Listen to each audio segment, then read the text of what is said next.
বছর যাবৎ অসুস্থ ছিলেন, তখন তিনি নামাজ রোজা করতে পারেননি। এখন আমাদের করণীয় কি? এ প্রসঙ্গে শরিয়া যা বলে সেটা হচ্ছে, তিনি যদি অপারগ অবস্থায় দিনাতিপাত করেন যে রোজা রাখতে পারছেন না, তাহলে উনি রোজার পরিবর্তে ফিদিয়া দেবেন মিসকিনকে। যদি কোনো ব্যক্তি অসুস্থতাজনিত কারণে রোজা রাখতে না পারেন, তাহলে তিনি পরবর্তীতে কাজা করবেন। যদি সুস্থ হওয়ার সম্ভাবনা থাকে তাহলে তিনি ফিদিয়া দেবেন না। আর যদি সুস্থ হওয়ার কোনো সম্ভাবনাই না থাকে, তাহলে তিনি প্রতি রোজার পরিবর্তে একজন মিসকিনকে দুবেলা খাবার দেবেন, অথবা দুবেলা খাবারের অর্থ দেবেন। তা আপনার নানা 2 বছর তিনি রোজা রাখতে পারেননি, হিসাব করে মিসকিনকে ফিদিয়া আদায় করে দিন। আর নামাজের ব্যাপারে বক্তব্য হলো, নামাজের শরঈ কোনো কাফফারা নেই। যদি কোনো ব্যক্তি নামাজ পড়তে না পারে, নামাজের কাফফারা হলো নামাজ, অর্থাৎ তাকে নামাজই পড়তে হবে। নামাজ দাঁড়িয়ে পড়া ফরজ নামাজ। যদি তিনি দাঁড়িয়ে না পারেন, অসুস্থ, বসে পড়বেন।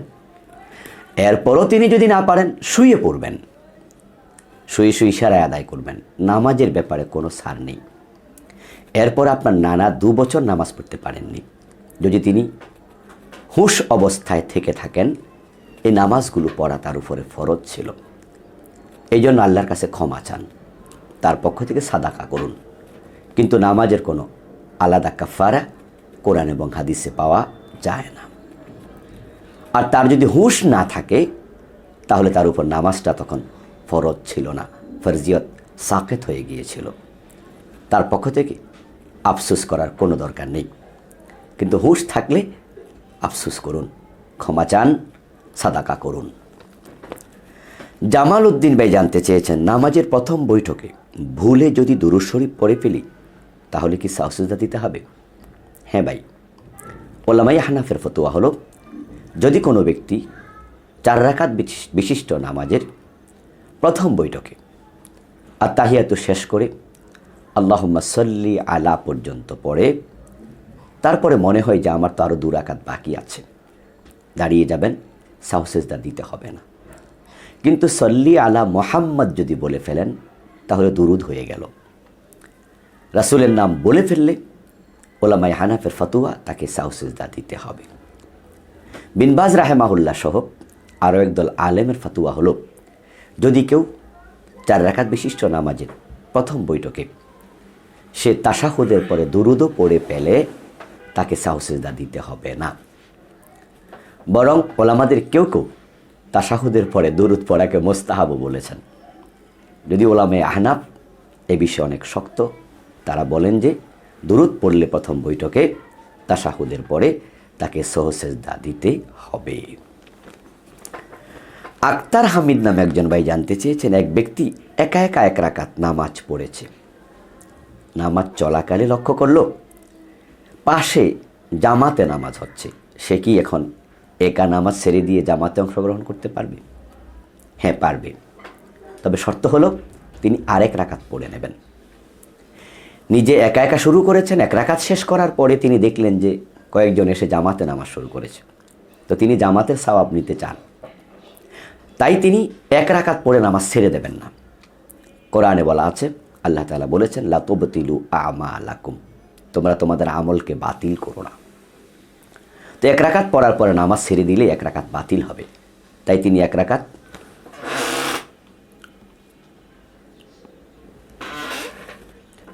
ছেড়ে দিলে তার আমলটা বাতিল হবে। তাই তিনি 1 রাকাত ছেড়ে না দিয়ে আরও 1 রাকাত পড়বেন, পড়ে তিনি সালাম ফিরিয়ে ফেলবেন। এই 2 রাকাত নফল হিসাবে আদায় হয়ে যাবে।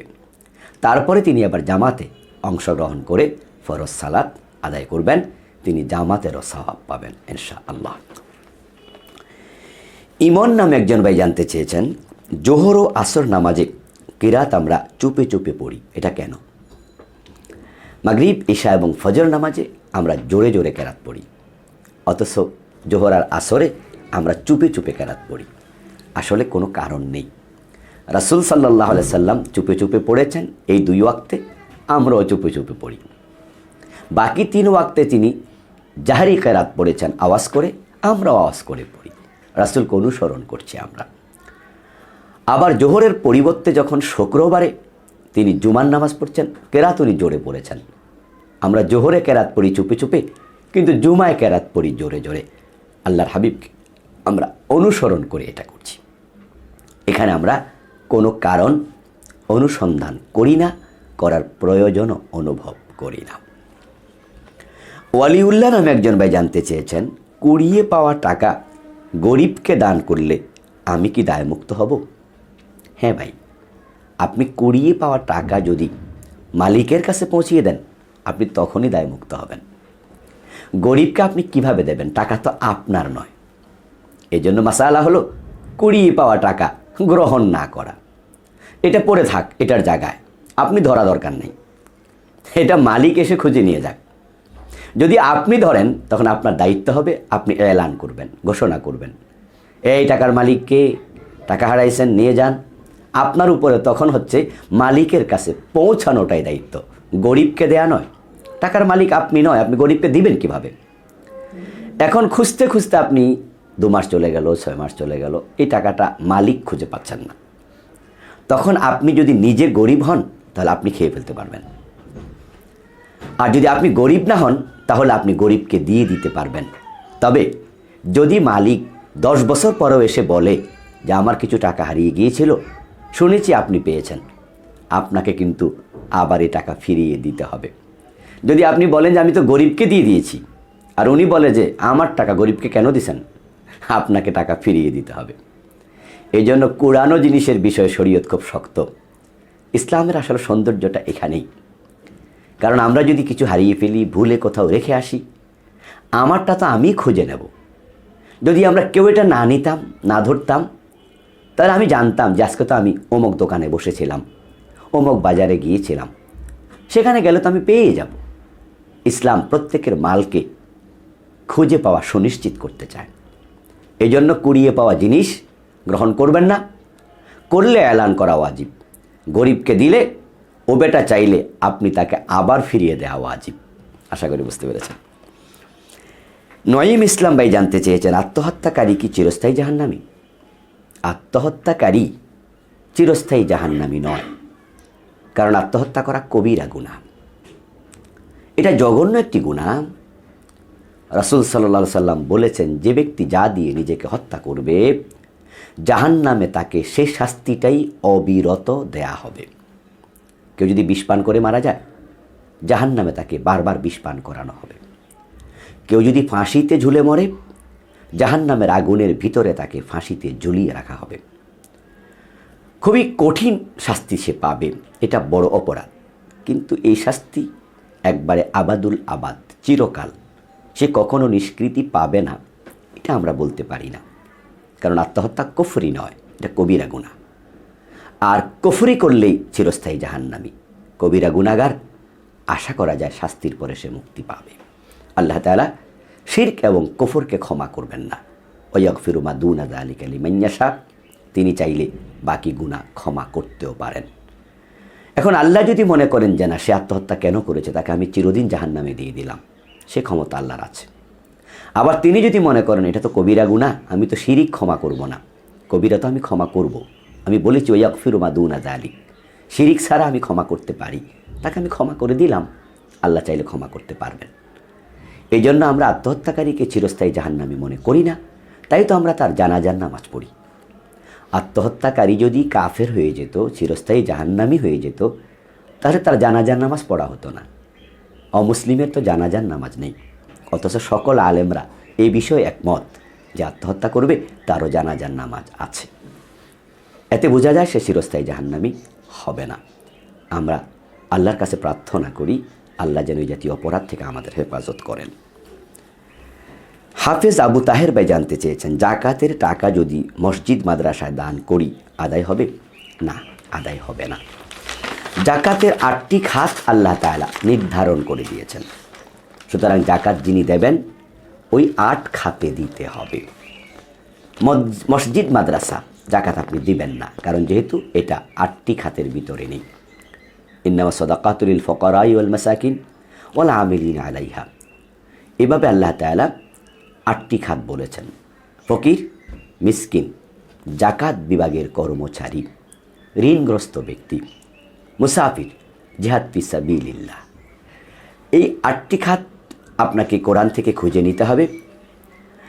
আমরা এই 8টি খাত পর্যালোচনা করে দেখতে পাই যে মসজিদ মাদ্রাসা এর অধীনে পড়ে না, তাই আমরা এটা করব না। মসজিদ মাদ্রাসায় জাকাতের টাকা এমনও দেওয়া ঠিক নয়, কারণ মসজিদ হচ্ছে আল্লাহর ঘর, আর জাকাত হচ্ছে মানুষের পুঁজের মতো।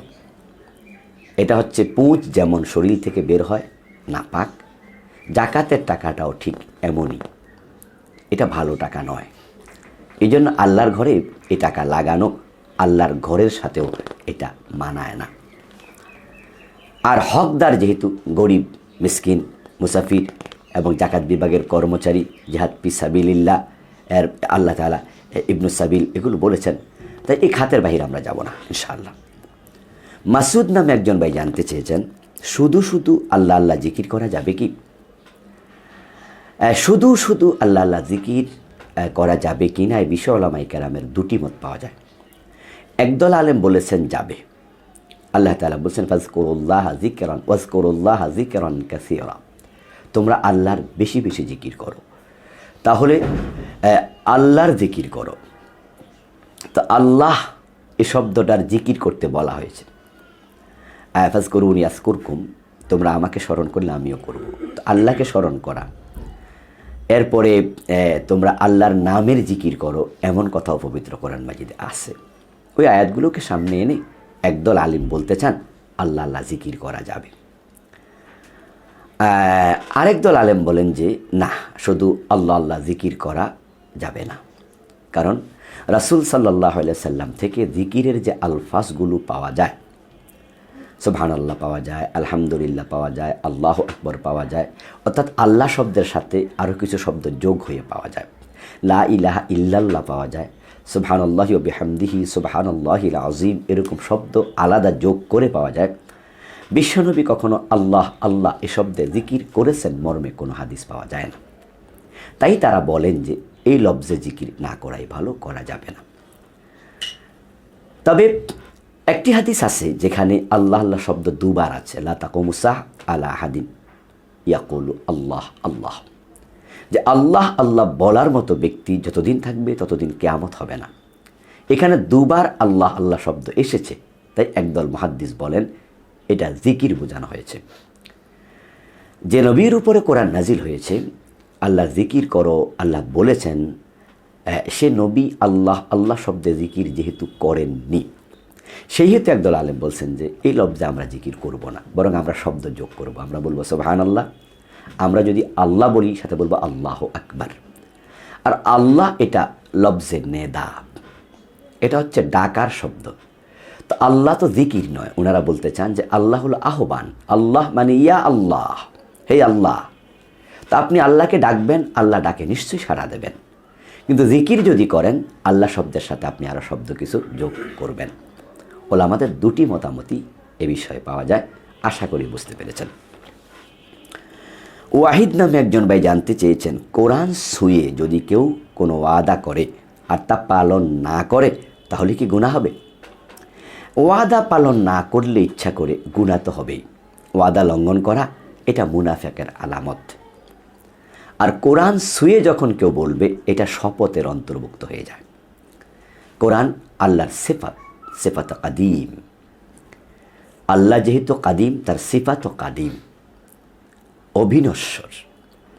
এজন্য আল্লাহর নামে যেমন শপথ হয়, যদি কোরআন ছুঁয়ে কেউ বলে এটাও শপথের মতোই হয়ে যাবে। কোরআনের হুরমত হলো শপথ করেছেন, শপথ রক্ষা করবেন। আল্লাহর কসম করে যদি কেউ কোনো শপথ করে, সে যেমন তা রক্ষা করতে হয় আল্লাহর নামের হুরমতের কারণে, সম্মানের কারণে। তো কোরআন ছুঁয়ে শপথ করেছেন বা ওয়াদা করেছেন, আল্লাহর নাম কোরআনের সম্মান একই জিনিস, এটা আল্লাহর সিফাত। তাই আমরা বলবো এই ওয়াদা আপনি লঙ্ঘন করবেন না। যদি লঙ্ঘন করেন তাহলে আপনি গুনাহগার হয়ে যাবেন। সোহেল নামে একজন ভাই জানতে চেয়েছেন, সূরা হাশরের শেষ 3 আয়াতের তিলাওয়াতের ব্যাপারে যে ফজিলতের কথা শোনা যায়, 70,000 ফেরেশতা ইস্তেগফার করবেন সকাল থেকে সন্ধ্যা পর্যন্ত। আবার সন্ধ্যাবেলা তিলাওয়াত করলে সন্ধ্যা থেকে আবার ভোর পর্যন্ত 70,000 ফেরেশতা তার জন্য ইস্তেগফার করবেন। এই হাদিস কি সহিহ? হ্যাঁ, এমন একটি হাদিস পাওয়া যায়, তবে মুহাদ্দিসগণ বলেছেন এই হাদিসটি জয়ীফ, এটা সহিহ নয়। এখন জয়ীফ হাদিসও কিন্তু আমলযোগ্য, অসুবিধা নেই। আমলের উৎসাহের ক্ষেত্রে জয়ীফ হাদিস গ্রহণযোগ্য। তো কোরআনের তেলাওয়াত তো ভালো কাজ, যে কোনো জায়গা থেকে আমরা তেলাওয়াত করতে পারি। তো সূরা হাশর তেলাওয়াত করলে অন্য সহিহ হাদিস দিয়ে তো প্রমাণিত হয় কোরআন থেকে পড়লে সওয়াব, প্রতি অক্ষরে 10 নেকি। কোরআন থেকে তেলাওয়াত করলে প্রতি অক্ষরে 10 নেকি। তো সূরা হাশরের শেষ 3 আয়াত তেলাওয়াত করলে কি নেকি পাওয়া যাবে না? ডেফিনেটলি পাওয়া যাবে। কিন্তু অতিরিক্ত যে একটি কথা আছে ফেরেশতা ইস্তেগফার করবে, অতটুকু জয়ীফ। এখন যদি ওই অংশটুকু অসাব্যস্ত হয়, সঠিক নাও হয়, কিন্তু শুধু তিলাওয়াতের সওয়াব তো পাওয়া যাবে, কোনো অসুবিধা নেই। উল্লেখ্য যে জয়ীফ হাদিস দিয়ে আমল সাব্যস্ত হয় না, কিন্তু আমলের ফজিলত সাব্যস্ত হয়। তো কোরআন তেলাওয়াতের ফজিলত তো সহিহ হাদিস দিয়ে সাব্যস্ত। সুতরাং এখন উৎসাহমূলক যে কথাটা আছে, ফজিলতের কথা আছে, ওটা যদি সাব্যস্ত এই হাদিস দিয়ে না হয়, সূরা হাশরের শেষ 3 আয়াত পড়ার কোনো আপত্তি নেই, বাধা নেই। তবে সবাই মিলে সমস্যার পড়তে হবে, এটা গ্রহণযোগ্য নয়। আমাদের দেশের মসজিদগুলোতে সবাই মিলে পড়ে, আসলে এটা ইনফেরাদি আমল। আর কোরআন যেখানে তেলাওয়াত হবে সেখানে চুপ থাকা এবং মনোযোগ দিয়ে শোনাটা দায়িত্ব, আবশ্যক। সবাই মিলে পড়লো তো শুনলো কে? ঠিক না? ইমাম সাহেব পড়বেন, অন্যরা শুনবেন, অথবা নিজে নিজে চুপি চুপি পড়বেন। কিন্তু সবাই মিলে একসাথে জোরে জোরে পড়া, এটা সুন্নাহর খেলাফ, এটা সুন্নাহ নয়। তবে হ্যাঁ, যদি মশকের জন্য হয়, যেমন হেফজখানা ছাত্র কোরআন যখন মুখস্থ করে তখন সবাই মিলে পড়ে, যখন মাস্ক করে তখন সবাই মিলে পড়ে, সমস্বরে পড়ে। তো মাস্কের জন্য যদি হয় তাহলে পড়তে পারবে সবাই মিলে, তবে ইমাম একটু পড়বে, মুসল্লিরা আরেকটু পড়বে। এটা কতদিন চলবে? 2 মাস, 6 মাস, 1 বছর? এটা তো চিরকাল চলতে পারে না মাস্ক। এই জন্য আমরা বলবো সূরা হাশরের শেষ 3 আয়াত যারা আপনারা পড়ছেন অসুবিধা নেই, কিন্তু সমস্বরে পড়বেন না, এটা ব্যক্তিগত আমল, অন্য আমলের মতো এটাও চুপি চুপি পড়বেন। সাগর ভূঁইয়া নামে একজন ভাই জানতে চেয়েছেন, অন্য মায়ের সন্তানকে বোন ডাকা কি শরীয়ত সম্মত? হ্যাঁ, অসুবিধা নেই। একজন মুমিনা নারী আপনার বোন, একজন মুমিন পুরুষ আপনার ভাই। ইন্নামাল মুমিনুনা ইখওয়া, আল্লাহ তাআলা বলেছেন মুমিনরা তো পরস্পর ভাই। তাহলে একজন মুমিনা নারী তো আপনার বোন হবে, তাকে আপনি বোন ডাকতে কোনো অসুবিধা নেই, তবে পর্দার বিষয়ে সতর্ক থাকতে হবে। আবু ইউসুফ নামে একজন ভাই জানতে চেয়েছেন,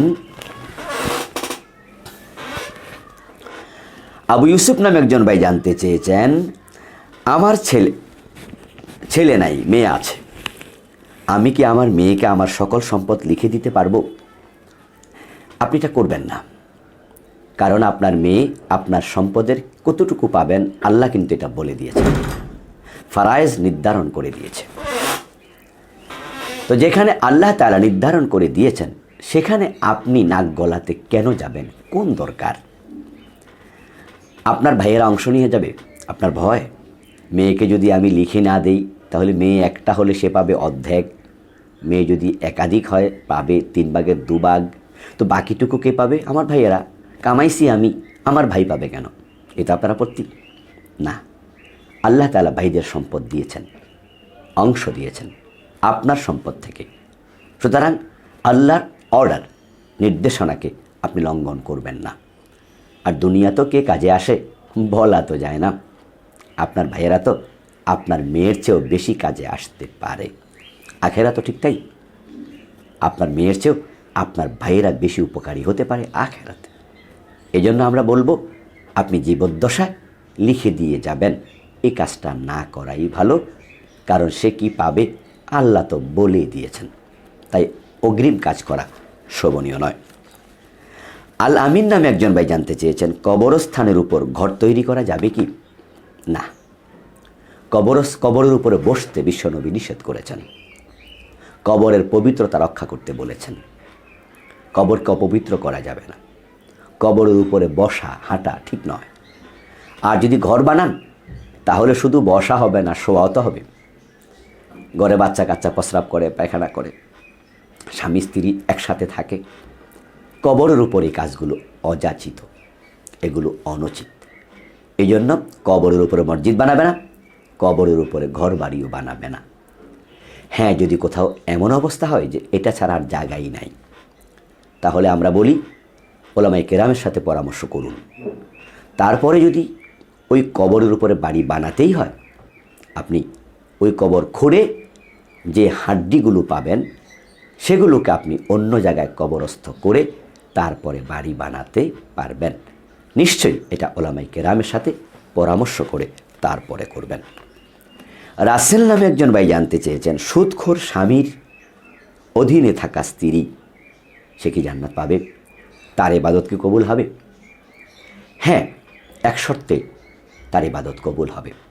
সে তার স্বামীকে সুদ থেকে ফেরাতে চেষ্টা করবে, বুঝাবে এটা ছেড়ে দাও, সুদ খাওয়া হারাম, আমরা বেশি খাবো না, কম খেয়ে থাকবো, তারপর আমরা সুদ খাবো না। আমি কম দামি কাপড় পরবো, বেশি দামি কাপড় প্রয়োজন নেই, তুমি সুদটা ছেড়ে দাও। সে তার স্বামীকে এরকম বুঝাতে থাকলে তার ইবাদত কবুল হবে। কারণ সে তার স্বামীর হাকেম নয়, হুকুমকারী নয়, পরিচালক নয়। তাই স্বামীকে সে ঘাড়ে ধরে তো কিছু করাতে পারবে না, অর্ডার করার অধিকার তার নেই। তাই সে শুধু বুঝাবে। যদি না বুঝাইয়া মজা নেয়, সুদের টাকা দিয়ে বড় বড় মাছ কিনে খায়, সেও মজা নেয়, মুরগি খায়, পোলাও খায়, দামি দামি কাপড় পরে, ওই নারীর ইবাদত কবুল হবে না। কারণ সে হারামের সাপোর্টার হয়ে গিয়েছে, সে স্বেচ্ছায় হারাম বক্ষণকারী হয়ে গিয়েছে। এই জন্য যে সকল পুরুষেরা সুদ খায় তাদের স্ত্রীরা তাদেরকে বুঝাবে, সুদ থেকে ফেরানোর চেষ্টা করবে, তখন তাদের আমল কবুল হওয়ার আশা করা যায়। কণা নামে একজন বোন জানতে চেয়েছেন, স্ত্রীকে ডিভোর্স দেওয়ার পর সন্তানের উপরে কার অধিকার বেশি, স্বামীর নাকি স্ত্রীর? আসলে সন্তানের অধিকার তার বাবার সন্তান। স্ত্রী পেটে ধারণ করেছে বটে, সে মা হয়েছে বটে, কিন্তু আল ওয়ালাদুলিল ফিরাশ, বিছানার মালিক যিনি, সন্তানের মালিকও তিনি। তাই তো সন্তানের পরিচয় বাবার সাথেই হয়। ভূঁইয়া বংশে যদি আপনি চৌধুরী বংশের মেয়েও বিয়ে দেন, ছেলের নামের সাথে কিন্তু ভূঁইয়াই হয়। যদি আপনি চৌধুরী বংশে বিয়ে দেন, আপনার বংশটা অন্য, আপনার মেয়ের নামে কিন্তু সন্তানের নামের শেষ অংশ হবে না। এটা আমাদের দেশেও তো প্রচলিত আছে। বাবার বংশের আলোকে সন্তান পরিচিত হয়, হাদিসে সেটাই আছে, আল ওয়ালাদুলিল ফিরাশ। এই জন্য বাবাই হকদার হবে। তবে হ্যাঁ, মাও সন্তানের যত্ন নেয়া, খোঁজখবর নেয়া, তাদেরকে দেখা, এটা তার অধিকার আছে, তাকে এই অধিকার থেকে বঞ্চিত করা যাবে না। সর্বোপরি আমাদের রাষ্ট্রের কিছু আইন আছে যেগুলো নাগরিক হিসেবে আমাদের মানতে হয়। শরীয়তের সাথে যেখানে সংঘর্ষ হবে না সেগুলো মানতে তো আর আপত্তি নেই। যদি রাষ্ট্র বলে যে তারা বালেগ হওয়া পর্যন্ত তারা মায়ের কাছে থাকবে, বাবার কাছেও থাকবে, দুজন থেকে তারা আদর যত্ন পাওয়ার অধিকারী, পরবর্তীতে বালেগ হওয়ার পরে তারা কোথায় যাবে, মায়ের কাছে না বাবার কাছে, এটা এখতিয়ার তাদেরকে দেয়া হবে। এখন বাবাও যদি বলে যে আমারও আপত্তি নাই, ইসলাম আমাকে দিয়েছিল, অধিকারটা আমারই, কিন্তু আমিও আমার স্ত্রীকে তার ভাগ দিতে চাই, তাহলে এটা গুনাহ হবে না, এটা মিউচুয়াল ফ্যাক্ট। যেহেতু এটা ব্যক্তির হকের সাথে জড়িত, এই জন্য যার হক সেও যদি রাজি হয়, ঠিক আছে আমি ছেড়ে দিলাম, অসুবিধা হওয়ার কথা নয়। কিন্তু মোদ্দা কথা হলো সন্তানের মালিকানা মানে তার অভিভাবকত্ব বাবাই গ্রহণ করবে। সজীব নামে একজন জানতে চেয়েছেন, রাসূল সাল্লাল্লাহু আলাইহি ওয়াসাল্লামের সাথে জান্নাতে মারিয়াম আসিয়া আলাইহিমাস সালামের বিয়ে হবে, এই কথা কি সঠিক? হ্যাঁ, কিছুদিন আগে একজন বক্তা এই ওয়াজ করেছেন, আমরা শুনেছি। এটা নিয়ে অনেকে ফেসবুকে লেখালেখিও করেছেন, বলেছেন হ্যাঁ আল্লামা তাবারানী রাহেমাহুল্লাহ আল মুজামুল ওয়াসিত নামক হাদিসের কিতাবে তিনি হজরত ইবনে বুরাইদা থেকে হাদিস এনেছেন। আবু হুরায়রা রাদিয়াল্লাহু তাআলা থেকেও হাদিস বর্ণিত হয়েছে হাদিসের অন্য কিতাবে, যে হজরত আসিয়া, মুসা নবীর বোন কুলসুম, উম্মে কুলসুম এবং ফিরাউনের স্ত্রী আসিয়া আর আরেকজন আছে মারিয়াম আল বাতুল, ঈসা আলাইহিস সালামের মা মারিয়াম, এই তিনজনের সাথে বিশ্বনবীর জান্নাতে বিয়ে হবে এ মর্মে হাদিস রয়েছে। তবে এই হাদিসটিকে মুহাদ্দিসগণ যঈফ বলেছেন। এই হাদিসটি একাধিক সূত্রে বর্ণিত হয়েছে, একাধিক সাহাবী থেকে। আল্লাহ ভালো জানেন তার বাস্তবতা কী। এবং পাকিস্তানের বিখ্যাত আলেম তারিক জামিল, উনার লিখা একটি বইতেও আমি এই উদ্ধৃতিটা পেয়েছিলাম অনেক আগে। তারপরে আমি পার্সোনালি গবেষণা করে দেখলাম একাধিক সূত্রে বর্ণিত হাদিস আছে, তবে যঈফ। তো ওই বক্তা মহোদয় তিনি বলেছেন, হয়তো আপনারা যারা নতুন শুনেছেন তারা ভাবছেন যে একবারে বাজে কথা বলেছেন। না, এটা বানোয়াট কথা নয়, হাদিসটা মাউদু নয়, হাদিসটা যঈফ পর্যায়ের। যঈফ পর্যায়ের হাদিসের বাস্তবতা হতেও তো পারে। হাদিস যঈফ হয়েছে রাবির কারণে, রাবির কিছু ত্রুটি ছিল, তাই হাদিসটা সহি হয়নি। এখন মিথ্যুক রাবিও তো মাঝে মাঝে সত্য কথা বলে, এই জন্য সকল যঈফ রাবি বর্ণিত হাদিস কিন্তু যঈফ নয়। দেখা যায় যে মিথ্যুক রাবিও কখনো সত্য কথা বলে ফেলেছে, তবে সে যঈফ হওয়ার কারণে তার বর্ণিত সকল হাদিস কি হয়ে গেছে? যঈফ হয়ে গেছে। তো এই জন্য আমরা যাচাই বাছাই করে কথা বলি। এরপরে যারাই বলুক, যে বলুক, তাকে আমার অপছন্দ হোক, তার কথার পক্ষেও যদি দলিল থাকে আমরা সেটাকেও আমরা সাপোর্ট করি। আশা করি বুঝতে পেরেছেন।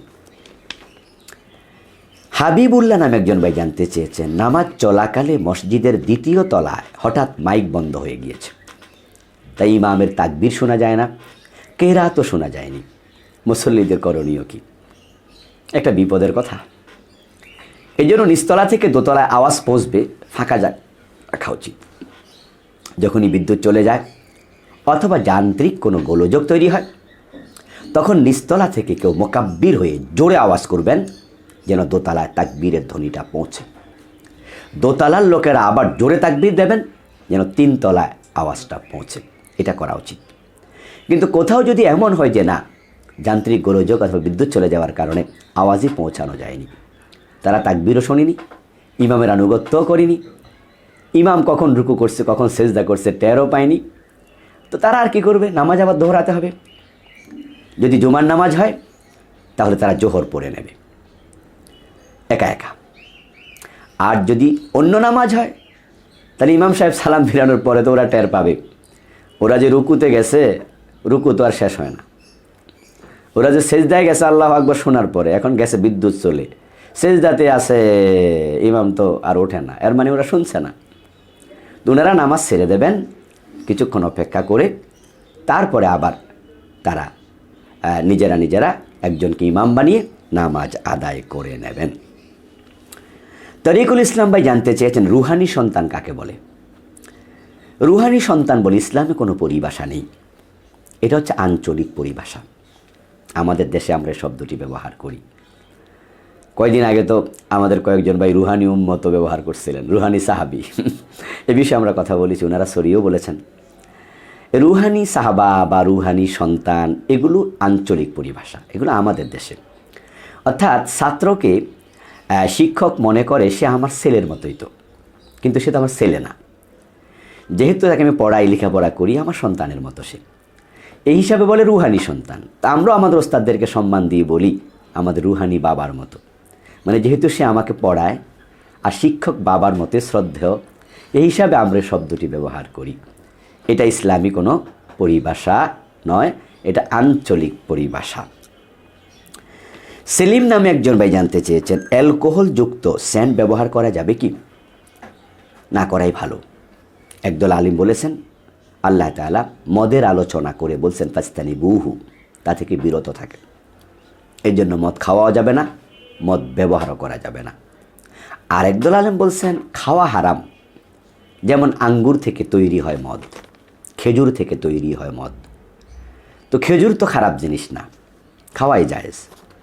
তা আঙ্গুরও খারাপ জিনিস না, খাওয়া জায়েজ। কিন্তু মদ হয়ে গেলে কেন খাওয়া যাবে না? আকলকে সে ঢেকে ফেলবে, পাগলামি করবে। তখন সে কি বলে নিজেও জানবে না। সমাজের জন্য, রাষ্ট্রের জন্য, মানুষের জন্য ক্ষতির কাজ সে করে বসতে পারে। এই জন্য মদ হারাম। কিন্তু এখন আঙ্গুরের রসটা তো, ওটা তো ভালো জিনিস, তো ওটা যদি অ্যালকোহল হিসাবে সেন্টে ব্যবহার করে, নাজায়েজ হবে কেন? এই জন্য একদল আলেম বলছেন ব্যবহারে অসুবিধা নেই, তবে খাওয়া হারাম। কিন্তু ইজমালি যে আয়াত ফাজতানিবুহু, আল্লাহ বলছে এগুলো পরিহার করো, বাদ দেও, মুতলাক হুকুম। ওখানে খেও না, আল্লাহ এটা না বলে বলছে একবারে বিরত থাকো। ওই মুতলাক হুকুম থেকে একদল আলেম বলেন খাওয়াও যাবে না, অ্যালকোহল হিসাবে ব্যবহারও করা যাবে না। এই জন্য আমরাও সাজেস্ট করি, যদি অ্যালকোহল ফ্রি লেখা থাকে আপনি স্যান্ড ব্যবহার করুন। যদি অ্যালকোহল ফ্রি লেখা না থাকে, অ্যালকোহল আছে আপনার মনে হয়, তাহলে আপনি ব্যবহার করবেন না। নাজিম নামে একজন ভাই জানতে চেয়েছেন, আমরা কি কারো কপালে চুমু দিতে পারি? হ্যাঁ, আপনি কপালে চুমু দিতে পারেন, অসুবিধা নেই। যদি বয়োজ্যেষ্ঠ কেউ হয়, মুরব্বী হয়, আপনার স্নেহের কেউ হয়, আপনি তার হাতেই, তার কপালে আপনি চুমু দিতে পারবেন। যদি পুরুষ মানুষ হয়, পুরুষ পুরুষকে, নারী নারীকে, এটা অনুমোদিত। তবে যদি আসক্তির সাথে হয় তাহলে হারাম, অথবা আসক্তি তৈরি হতে পারে, তাহলেও দেয়া যাবে না, তাহলে এটা মাকরুহ তাহরিমি, হারাম পর্যায়ে চলে যাবে। আর যদি এই জাতীয় কোনো আশঙ্কা না থাকে, একজন নারী আরেকজন নারীর কপালে চুমু দেবে, তাদের মাঝে আসক্তি তৈরি হবে না, তাহলে দেখ না, ভালোবাসা তৈরি হবে। একজন পুরুষ আরেকজন পুরুষের কপালে চুমু দেবে একজন মহাব্বত করে, আসক্তির কোনো সম্ভাবনা নেই, দেখ না, নিষেধ নেই, হাতে চুমু দিতে পারে, দেয়া যেতে পারে, কিন্তু আসক্তি হলে যাবে না। ফাহাদ নামে একজন ভাই জানতে চেয়েছেন, দোয়ায়ে মাসুরা আমরা নামাজে যখন পড়ি, সেখানে আমরা দোয়ায়ে মাসুরা না পড়ে কি অন্য দোয়া করতে পারবো? হ্যাঁ, পারবেন। দোয়ায়ে মাসুরা মানে হচ্ছে এমন দোয়া যে দোয়া হাদিস থেকে এসেছে, হাদিসে পাওয়া যায়, রাসূল পড়েছেন। এখন আপনি তাশাহুদ শেষ করে দুরূদ শরীফ পড়লেন, তারপরে আপনি রাসূলের হাদিস থেকে কোনো দোয়া না পড়ে আপনি পার্সোনাল নিজে বানায়া কোনো দোয়া পড়লেন, জায়েজ আছে। হাদিসে পাওয়া যায়, সহিহ মুসলিমে এসেছে, রাসূল সাল্লাল্লাহু আলাইহি সাল্লাম বলেছেন, দুরূদ শরীফ পড়ার পরে তোমার মনে যা চায় তুমি সে দোয়াই করতে পারো। যেহেতু রাসূল ইখতিয়ার দিয়েছেন, তাই দোয়ায়ে মাসুরার জায়গায় আল্লাহুম্মা ইন্নী যালামতু নাফসি যুলমান কাসীরা, এই দোয়া না পড়ে আপনি অন্য যে কোনো দোয়া পড়ার সুযোগ রয়েছে, এটা হাদিস দিয়ে সাব্যস্ত। ইয়াসিন আরাফাত নামে একজন ভাই জানতে চেয়েছেন, অজুতে গর্দান মাসে করা কি মুস্তাহাব? না না, অজুতে কান মাসে করা সুন্নাহ। মাথা মাসে করার পরে কান মাসে করবেন, কিন্তু গর্দান মাসে করবেন না, বরং এটা অনুমোদিত নয়। যদি কেউ সাওয়াবের নিয়তে করে এটা বেদাত হবে, সাওয়াবের নিয়ত ছাড়া করলে খেলাফে সুন্নাহ হবে। গর্দান মাসে করার কোনো প্রয়োজন নেই। আব্বাস নামে একজন ভাই জানতে চেয়েছেন, সুন্নাহ নামাজে কি 4 রাকাতে সূরা মিলাতে হবে? জি ভাই, ওলামাই আহনাফ সহ অধিকাংশ আলেমদের ফতোয়া হলো, সুন্নাত নামাজ যদি 4 রাকাত পড়েন, আপনি 4 রাকাতে সূরা ফাতিহার সাথে সূরা মিলাতে হবে। ভিন্ন কথাও 2-1 আলেম বলেছেন, ফরজ নামাজের সাথে কেয়াস করে তারা বলেছেন, ফরজ নামাজে যেমন 2 রাকাতে সূরা মিলানো হয়, বাকি 2 রাকাতে মিলানো হয় না। তারা ওর উপরে কেয়াস করে বলেছেন সুন্নাহ নামাজও মিলাতে হবে না। তবে অধিকাংশ আলেমের বক্তব্য হলো সুন্নাহ নামাজ 4 রাকাত হলে 4 রাকাতে সূরা মিলাতে হবে। ইসলামী জীবন আইডি থেকে একজন ভাই জানতে চেয়েছেন, খ্রিস্টানদের বড়দিনে মুসলিমদের শুভেচ্ছা জানানো বা তাদের আনন্দে অংশগ্রহণ করা কি জায়েজ হবে? না ভাই, এটা ধর্মীয় অনুষ্ঠান, আপনি অন্যের ধর্মের ধর্মীয় অনুষ্ঠানে অংশগ্রহণ করতে পারবেন না। যদি ধর্মীয় অনুষ্ঠান না হয়ে অন্য কোনো অনুষ্ঠান হতো তাহলে কোনো সমস্যা ছিল না। যেমন ধরেন বিজয় দিবসের আনন্দ, ভাষা দিবসের আনন্দ, এটা ধর্মীয় অনুষ্ঠান নয়, এটা জাতিগত একটি ব্যাপার। সেখানে আপনি অংশগ্রহণ করতে পারবেন, হিন্দু, বৌদ্ধ, খ্রিস্টান, মুসলমান সবাই, অসুবিধা নেই। ধর্ম যার যার, দেশটা সবার, ধর্ম যার যার, ভাষাটা সবার, এই হিসাবে। কিন্তু ধর্মীয় অনুষ্ঠান যদি হয় তাহলে ধর্ম যার, উৎসব তার। এজন্য ধর্ম যার যার, উৎসব সবার, এই কথাটি সঠিক নয়। উৎসব যদি ধর্মীয় উৎসব হয় তাহলে এখানে বক্তব্য হবে ধর্ম যার, উৎসব তার। তো খ্রিস্টানদের যে বড়দিনের আনন্দটা, এটা তাদের ধর্মীয় উৎসব, তাই এখানে শুভেচ্ছাও জানাবেন না, অংশগ্রহণও করবেন না, চুপ থাকবেন। এখানে আবার বিরোধিতা করতে যাইয়া ঝামেলা পাকাবেন, সেটাও প্রয়োজন নেই। আতিফুর রহমান নামে একজন ভাই জানতে চেয়েছেন, বর্তমানে মুনাফিকের স্বভাব আছে এমন অনেক লোক আমরা চিনি, আত্মীয় স্বজনের মাঝেও আছে। রাসূল তো মুনাফিকের জানাজা পড়তেন না, আমি কি তাদের জানাজা পড়ব? এক শক্ত অবস্থান নিয়েছেন না মুনাফিকের বিরুদ্ধে, ভালো, খুব ভালো। রাসূল সাল্লাল্লাহু আলাইহি সাল্লাম মুনাফিকের জানাজা পড়তেন না। আব্দুল্লাহ ইবনে উবাইদার পরে, আব্দুল্লাহ ইবনে উবাইদা পড়েছিলেন, পরে আল্লাহ মানা করছেন, ওয়ালা তুসাল্লি আলা আহাদিম মিনহুম মাতা আবাদা ওয়ালা তাকুম আলা কবরিহি ইন্নাহুম কাফারু বিল্লাহি ওয়া রাসূলিহি। এই আয়াতে কারিমা নাজিল হওয়ার পরে রাসূল সাল্লাল্লাহু আলাইহি সাল্লাম মুনাফিকের জানাজার নামাজ পড়তেন না। তিনি জানতেন যে কে মুনাফিক, কিন্তু এখন আমরা তো আর জানি না কে মুনাফিক। কেউ মিথ্যা কথা বললে মুনাফিকের একটা আলামত আছে, এটা আমরা মনে করি, কিন্তু তাকে মুনাফিক মনে করি না। মিথ্যা কথা কি আপনি বলেন না দু একদিন? আমরাও কি মাঝে সাঝে নিজের অজান্তে বলে ফেলি না? প্ল্যান ছাড়াই তো বলে ফেলি, হয়ে যায় মিথ্যা। যেমন ধরেন আমি একটা টুপি কিনেছি 1000 টাকা দিয়ে, কেউ আমাকে জিজ্ঞেস করলো হুজুর টুপিটা কত, ঠিক তাৎক্ষণিক আমার মনে আসছিল না, আমি আন্দাজ করে বলে দিলাম 900 টাকা মনে হয়, বা 900 টাকা। এটা কি মিথ্যা হয়ে গেল না? মিথ্যা কাকে বলে? বাস্তবতার বিপরীত যেটা। কিনলাম 1000, বললাম 900, পরক্ষণে আমার মনে হয়েছে আসলে তো 900 টাকা না 1000 টাকা দিয়ে কিনেছিলাম, এই যে বলে ফেললাম, একটু হয়ে গেছে তাড়াহুড়া করতে গিয়ে, তাই বলি কি আমি মুনাফিক হয়ে গিয়েছি? না। ইচ্ছা করেও যদি কেউ মিথ্যা বলে, কবিরা গুনাহগার হয়, সে কিন্তু মুনাফিক হয় না, তবে মুনাফিকের একটা আলামত তার ভিতরে ঢুকে গেছে। এখন মুনাফিক কে? মুনাফিক হলো যার অন্তরে প্রবলেম, দ্বীনের সাথে অন্তর উল্টা।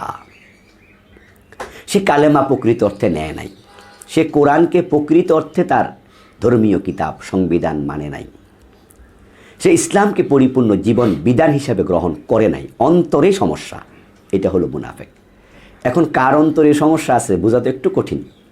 যদি আমরা সমাজে দেখি কারা ধর্ম বিরোধী, কারা ইসলাম বিরোধী, কিন্তু এরপরও যেহেতু ওহী আমাদের কাছে নাজিল হয় না, সেহেতু আমরা নিশ্চিতভাবে বলতে পারি না। তো এই জাতীয় লোক মারা গেলে জানাজার নামাজ পড়তে পারবেন, অসুবিধা নেই। আপনি জানাজার নামাজ পড়ে দোয়া করেন, আল্লাহুম্মা গফির লিহাইয়িনা ওয়া মাইয়িতিনা শাহিদিনা গায়র, পড়তে থাকেন আপনি, আল্লাহুম্মা গফির লাহু ওয়ারহামহু ওয়াআফিহি ওয়াফু আনহু। আপনি দোয়া করলেন, কিন্তু আল্লাহ জানে সে মুনাফিক, দোয়া কবুল হবে না। রাসূল সাল্লাল্লাহু আলাইহি ওয়াসাল্লাম আব্দুল্লাহ ইবনে উবাইর জন্য দোয়া করেছেন, তো আল্লাহ কবুল করেননি। সেই জন্য আপনার অবস্থান খুব চমৎকার, মুনাফিকের ব্যাপারে আপনি কঠোর, ঠিক আছে। আল্লাহ বলছে জাহিদিল মুনাফিকিন ওয়াল কুফার, মুনাফিকদের সাথে, কাফেরদের সাথে তুমি জিহাদ করো, ওয়াগলুজ আলাইহিম, তাদের ব্যাপারে কঠোর হয়ে যাও, ঠিক আছে, কিন্তু জানাজার নামাজ পড়বেন, অসুবিধা নেই। HM অলিউর রহমান ভাই জানতে চেয়েছেন, দাড়ি কাটলে কি অলওয়েজ গুনাহ হতে থাকে? হতে থাকে, কারণ দাড়ি রাখলে যেমন অলওয়েজ সওয়াব হয়, তো দাড়ি কাটলে অলওয়েজ গুনাহ হবে। আপনি দাড়ি রাখলে, দাড়ি যতক্ষণ মুখে আছে সওয়াব পেতে থাকছেন, তো দাড়ি কামাইলে যতক্ষণ উঠবে না ততক্ষণ গুনাহ হতে থাকবে। উঠলে আবার কাটছেন, আবার গুনাহ হলো, যতক্ষণ আবার না উঠবে গুনাহ হতে থাকবে। এই জন্য দাড়ি কাটা কন্টিনিউ গুনাহ হয়। আল্লাহ আমাদের হেফাজত করুন। ফাহাদ নামে একজন ভাই জানতে চেয়েছেন, দোয়ায়ে কুনুতে দোয়া পড়ার সময় আমরা কি হাত তুলে দোয়া পড়ব নাকি হাত বেঁধে দোয়া পড়ব? এই ব্যাপারে হাদিসে দুরকম বক্তব্য পাওয়া যায়, সাহাবীদের আমল দুরকম পাওয়া যায়। কোনো কোনো সাহাবী হাত তুলে দোয়া করেছেন, সেটাও পাওয়া যায়, আবার হাত বেঁধে দোয়ায় কুনুতে দোয়া পড়েছেন, সেটাও হাদিসে পাওয়া যায়। আপনি যে কোনো একটি আমল করতে পারেন। একটু মেঘের ছায়া নামক আইডি থেকে এক ভাই জানতে চেয়েছেন, একই মসজিদে কি দুবার জুমার নামাজ পড়া যাবে? না, পড়া যাবে না। জুমার নামাজ এক মসজিদে দুবার হবে না, একবারই হবে। যদি কেউ নামাজ না পায় তাহলে তারা জোহরের নামাজ পড়বে, কিন্তু জুমার দ্বিতীয় জামাত করবে না। মুসলমানদের ঐক্যের প্রতীক জুমা। রাষ্ট্রপ্রধান প্রধান দায়িত্বশীল খুতবা দেয়ার। এক দেশে রাষ্ট্রপ্রধান একজনই থাকে, এই জন্য খুতবা তিনি একা দেবেন, অন্যরা শুধু শুনবে। এখন মসজিদ যদি বেশি হয়, রাষ্ট্রপ্রধান একজন, তাই তার প্রতিনিধি নিয়োগ করবেন। এখন উনার প্রতিনিধির খুতবা মানে উনার খুতবা, এই জন্য জুমার খুতবা একটাই হবে এক মসজিদে। দ্বিতীয়বার হলে ঐক্য হলো না, বিভক্তি হলো। এই জন্য এক মসজিদে দুবার জুমা অনুমোদিত নয়।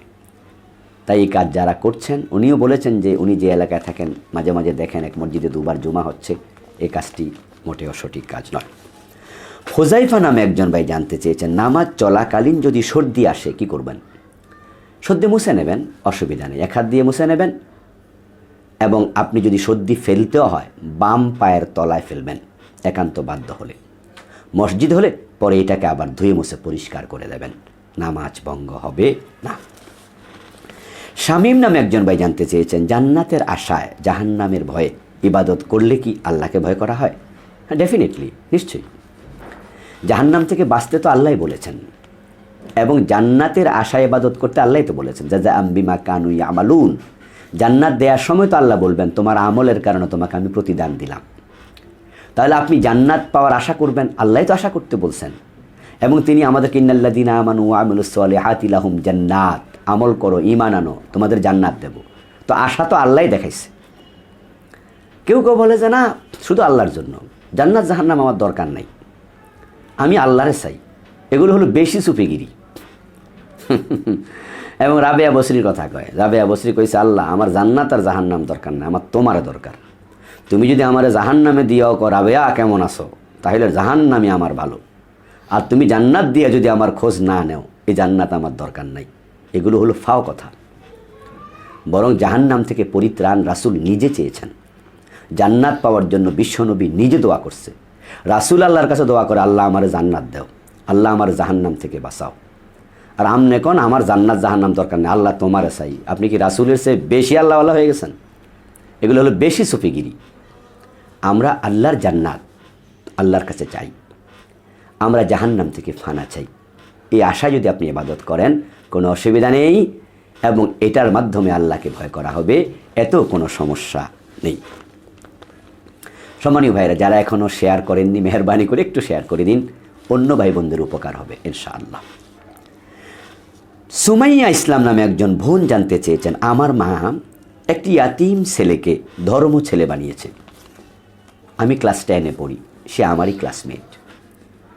আমি মাঝে মাঝে একটু বিরক্ত বোধ করি। আমার মায়ের কাজটি কি সঠিক হয়েছে? না, মোটেও সঠিক হয়নি। ক্লাস 10-এ পড়ুয়া একটা ছেলে, সে বালেগ হয়ে গিয়েছে। তাকে ধর্ম ছেলে, ধর্ম ভাই বলে বেপরদায় তার সাথে উঠা বসা করার কোনো অনুমতি ইসলামে নেই। সুতরাং তাকে ধর্ম ছেলে বানানোর কোনো সুযোগ নেই। তার সাথে আপনার মাকে পর্দা করতে হবে, আপনাকেও পর্দা করতে হবে। আপনারা পর্দা বাদ দিয়া আপনার মা বলবে ধর্ম ছেলে, আপনি বলবেন ধর্ম ভাই, ইসলামে এর কোনো অনুমোদন নেই। ভালো লেগেছে? আপনি বলছেন যে আপনি বিরক্ত হচ্ছেন। হ্যাঁ, এই জাতীয় অবাধ চলাফেরায় বিরক্ত হয় হচ্ছে ঈমানের লক্ষণ। আপনার মাকেও আমার আলোচনাটি শোনাবেন যদি সুযোগ পান, যে ধর্ম ছেলে বলে তার সাথে দেখা দেয়া, উঠা বসা করা শরীয়ত অনুমোদন করে না।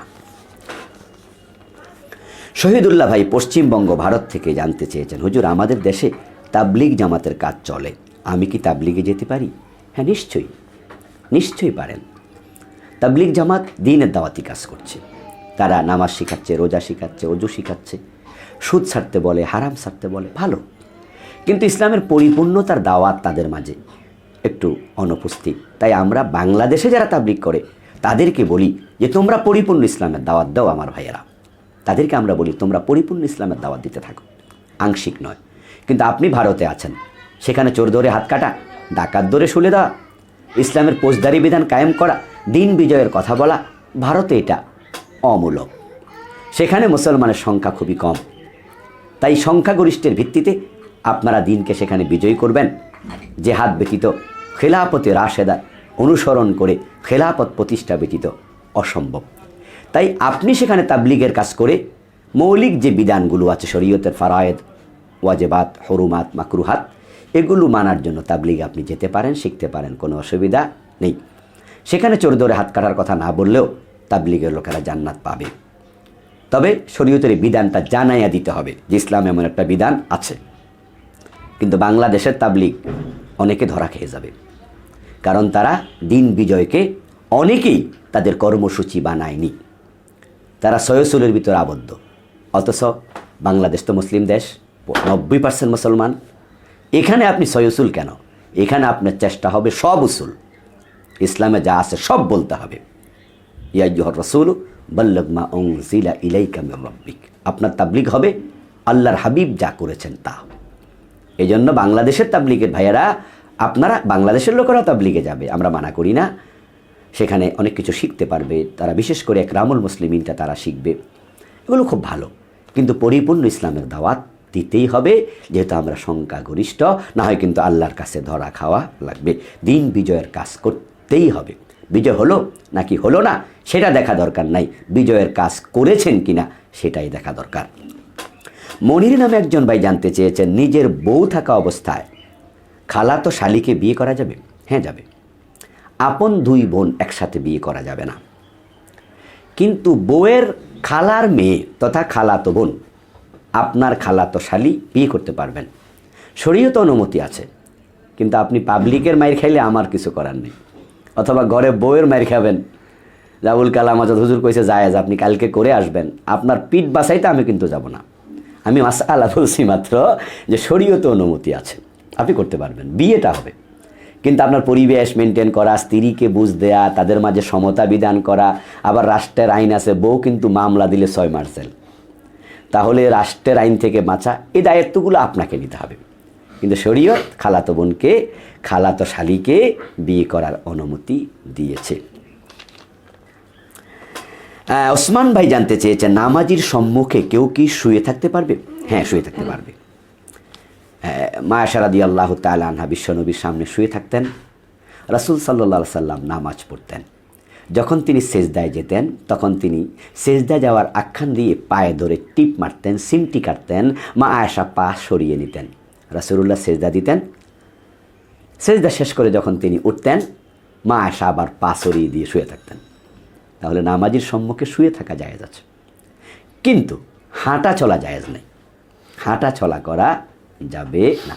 কেউ শুয়ে আছে, আপনি তার পাশে গিয়ে নামাজ পড়া শুরু করে দিয়েছেন, সে আড়াআড়িভাবে শুয়ে আছে উত্তর দক্ষিণ মাথা দিয়ে, আপনি পূর্ব পাশে দাঁড়িয়ে নামাজ শুরু করলেন, কোনো অসুবিধা নেই। সে যদি শুয়ে থাকে, ঘুমায় থাকে, আপনার নামাজ হবে, তারও কোনো গুনাহ হবে না।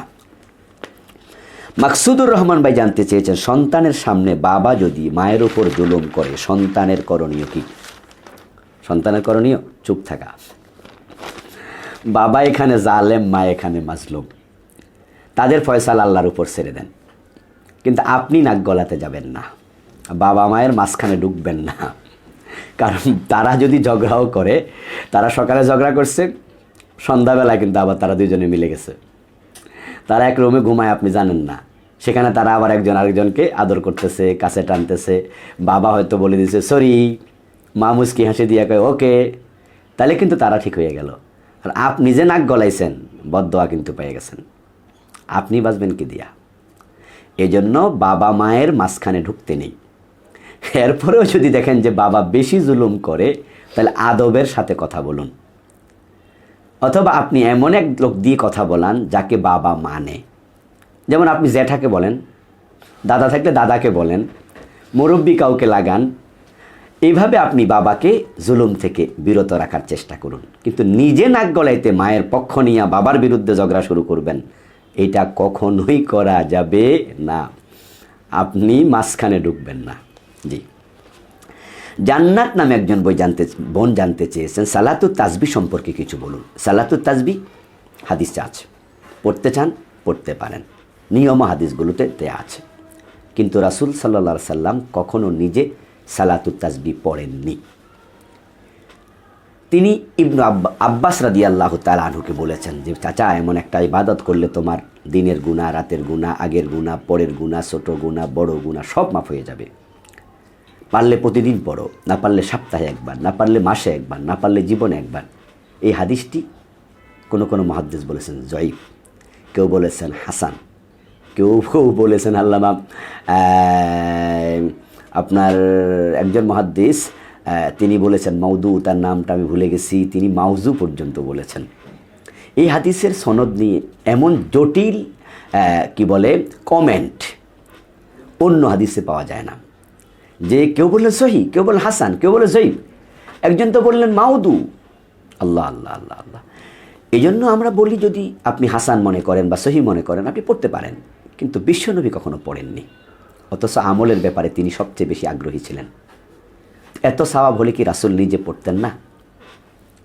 তাই আমরা বলি যে এত লম্বা নামাজ, 300 বার তাসবি, বাড়ির কাছের কথা, তাসবি গুনতে গুনতেই তো নামাজের মনোযোগ নষ্ট হয়ে যাবে। আপনি সুবহানাল্লাহ কয়বার যে পড়ছেন, সুবহানাল্লাহি আলহামদুলিল্লাহি ওয়া লা ইলাহা ইল্লাল্লাহু আল্লাহু আকবার, হ্যাঁ, এই যে আপনি কতবার পড়ছেন, 15 বার পড়তে পড়তে, হ্যাঁ, এগুলো আপনাকে গণার দিকে খেয়াল রাখতে হবে। 75 বার 4 রাকাতে 300 বার। এত কষ্ট করে পড়লেন, অথচ রাসূল নিজে একবারও পড়েননি, অথবা এটা সহিহ হাদিস দিয়ে সাব্যস্ত নয়। এই জন্য আমরা আপনাদেরকে সাজেশান দিতে চাই, সেটা হচ্ছে ওই টাইমটা অন্য নফল নামাজ পড়ুন, যে নফল নামাজগুলো সহিহ হাদিস দিয়ে সাব্যস্ত। মাইনুদ্দিন হাসান ভাই জানতে চেয়েছেন আমেরিকা থেকে, যে তিনি দেখেন যে এক ব্যক্তি কোরআন তেলাওয়াত শুদ্ধ পারেন না, তিনি এটা নিশ্চিত, অথচ সেই লোকটাই আবার কখনো ইমামতি করছে নামাজের, তার পিছনে কি তিনি ইক্তেদা করবেন? আমরা মাইনুদ্দিন হাসান ভাইকে বলতে চাই, হাসান ভাই, ওই অশুদ্ধ তেলাওয়াতকারী ব্যক্তির পিছনে আপনার ইক্তেদা করা ঠিক হবে না, বরং আপনি একটু অপেক্ষা করুন, অপেক্ষা করে তারপরে আপনি যদি কাউকে পান জামাতে নামাজ পড়ুন, আর কেউ যদি না থাকে একা একা নামাজ পড়ুন।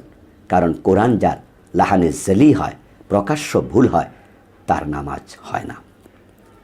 আর যদি সবাইয়ের ভুল হয়, তাহলে আবার আল্লাহ ভালো জানেন হবে কি না, কোনো একজন ইমাম তো হওয়াই লাগবে। কিন্তু আপনি তো বিশুদ্ধ তেলাওয়াত পারেন, তাই এমন অশুদ্ধ তেলাওয়াতকারীর পিছনে আপনি নামাজে দাঁড়াবেন না। রাশেদ নামে একজন ভাই জানতে চেয়েছেন, কেউ যদি অজু করার পর তার স্ত্রীকে চুম্বন করে, অজু ভেঙে যাবে? না, অজু করার পরে স্ত্রীকে যদি চুমু দেন অজু ভাঙবে না। তবে যদি আপনার প্রস্রাবের রাস্তা দিয়ে পানি বের হয়ে যায় বা কিছু বের হয়ে যায়, তাহলে অজু ভাঙবে। যদি উত্তেজনা না আসে তাহলে অসুবিধা নেই। আমিন নামে একজন ভাই জানতে চেয়েছেন, কারো যদি দুজন স্ত্রী থাকে, সে একজন স্ত্রীর সাথে সম্পর্ক করে শারীরিক, গোসল না করে আরেকজন স্ত্রীর সাথে শারীরিক সম্পর্ক করে, অসুবিধা আছে? না, কোনো অসুবিধা নেই। মুবাশশির নামে একজন ভাই জানতে চেয়েছেন, স্বামীর ডান পাশে স্ত্রীকে কবর দেয়া যাবে কি? কেন যাবে না? স্বামীর ডান পাশে দেয়া যাবে, বাম পাশে দেয়া যাবে, পায়ের তলে দেয়া যাবে, মাথার পাশে দেয়া যাবে, যেখানে কবরস্থানের খালি জায়গা আছে সেখানেই কবর দেয়া যাবে। শরীয়ত এ বিষয়ে কোনো বাইন্ডিংস আরোপ করে নাই। সুতরাং বাম পাশে দিতে হবে, ডানে দেয়া যাবে না, এগুলো আঞ্চলিক কুসংস্কার, কোনো কোনো এলাকায় এগুলো শোনা যায়। শরীয়ত এ ব্যাপারে কোনো বিষয় নির্ধারণ করে দেয়নি। আশা করি বুঝতে পেরেছেন। সম্মানীয় ভাইয়ের, আলহামদুলিল্লাহ আমরা ইতিমধ্যে অনেকগুলো প্রশ্নের উত্তর দিয়েছি। আপনারাও অনেকে আমার সাথে সম্পৃক্ত থেকেছেন। যারা এখনও শেয়ার করেননি, মেহরবানি করে শেষ দিকে একটু শেয়ার করে দিন। প্রশ্ন করেছেন অনেকেই, স্ক্রিনে আমি জবাব নিতে পারিনি। আমরা ঘোষণা দিয়েছি যে আমাদের ফেসবুক পেজে এবং আইডিতে আমরা কমেন্ট করে প্রশ্ন করতে বলি, সেখান থেকে প্রশ্ন নিয়ে উত্তর দেই। স্ক্রিন থেকে সরাসরি নিতে পারি না, সেজন্য দুঃখিত। দেখি সামনে হয়তো নিতেও পারি ইনশাআল্লাহ। তবে আপনারা আমার পেজ এবং আইডিতে কমেন্ট করে প্রশ্ন করে রাখবেন, জবাব পাবেন ইনশাআল্লাহ। হতাশ হবেন না, প্রশ্ন করতে থাকুন, কোনো একদিন জবাব পেয়ে যাবেন। প্রশ্ন একার, উত্তর আমাদের সবার। আশা করি আমরা উপকৃত হব ইনশাআল্লাহ। সালাম দিয়েছেন অনেকে। ওয়ালাইকুম আসসালাম ওয়া রাহমাতুল্লাহি ওয়া বারাকাতুহু।